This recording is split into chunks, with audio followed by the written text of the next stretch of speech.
Salut les filles, ici Laura, bienvenue sur enformeprel.com. Je donne des conseils pratiques sur l'entraînement pour avoir un poids santé et être bien dans votre peau. Donc aujourd'hui, je vous parle encore d'entraînement.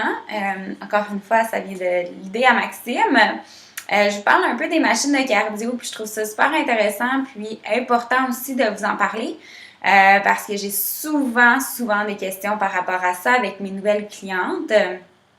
Que je travaille dans le fond avec au gym, même que c'est des clients qui vont m'approcher et qui vont dire, tu sais, c'est quoi la meilleure machine de cardio pour me faire brûler du gras, tu sais, je veux perdre du ventre, des cuisses, des fesses, c'est quoi la meilleure machine pour faire ça? Puis ma réponse est toujours la même. Ça revient à la perception de l'effort de chaque personne. Fait qu'une personne peut brûler plus de calories sur une machine, l'autre peut en brûler sur une différente. C'est comme si on prend un sprinter ou un coureur, un marathonien, on le met sur le tapis roulant, c'est sûr qu'il va brûler moins de calories, il est beaucoup plus efficace et confortable là-dedans. Embarquer sur un vélo ou un step, là, il va en arracher, il va être comme, mon Dieu, je suis pas habituée de faire ça, puis il va trouver ça beaucoup plus difficile.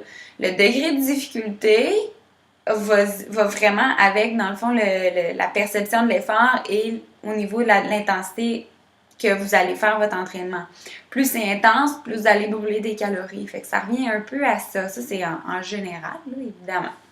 Donc, moi, je vais vous expliquer un peu, OK, bon, mais on a le step, on a le tapis, on a tous ces exercices-là.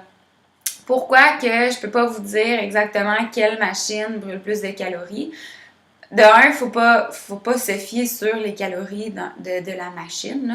L'elliptique, elle va dire qu'on brûle 300 calories en 20 minutes et ce serait bien le fun, là, mais c'est pas le cas pantoute, là. Fait que c'est dommage, puis ça m'enrage un peu parce que ça crée... Oh mon Dieu, mes clients, ils vont dire « Ah, ben, j'ai brûlé 300 calories, tu sais, je peux peut-être me permettre un peu plus ce soir, etc. » C'est pas l'idéal de penser comme ça. Mais malheureusement, il y en a beaucoup qui vont penser comme ça. Donc, ne pas se fier sur le nombre de calories. J'ai développé un nouveau programme qui risque de sortir bientôt aussi sur En forme pour elle.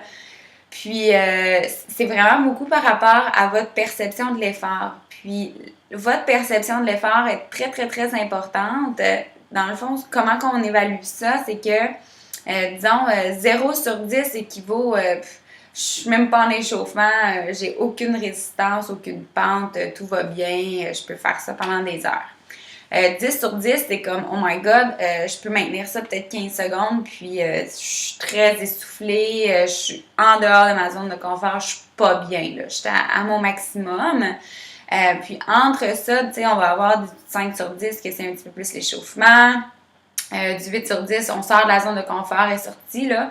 On a de la misère à parler à la personne à côté de nous.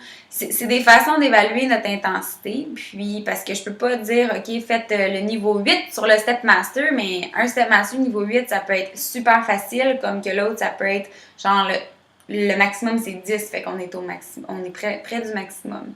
Donc, il faut faire attention à ça. Dans la deuxième capsule, je vais vous expliquer un peu encore plus par rapport à ça, pourquoi... Dans le fond, qu'on peut être plus efficace, moins efficace, qu'est-ce que ça fait au niveau de la perte de masse grasse. Je vais vous expliquer ça dans la deuxième capsule. Donc, allez pas trop loin. Je vous reviens dans 2 petites secondes avec la deuxième capsule. À tout de suite!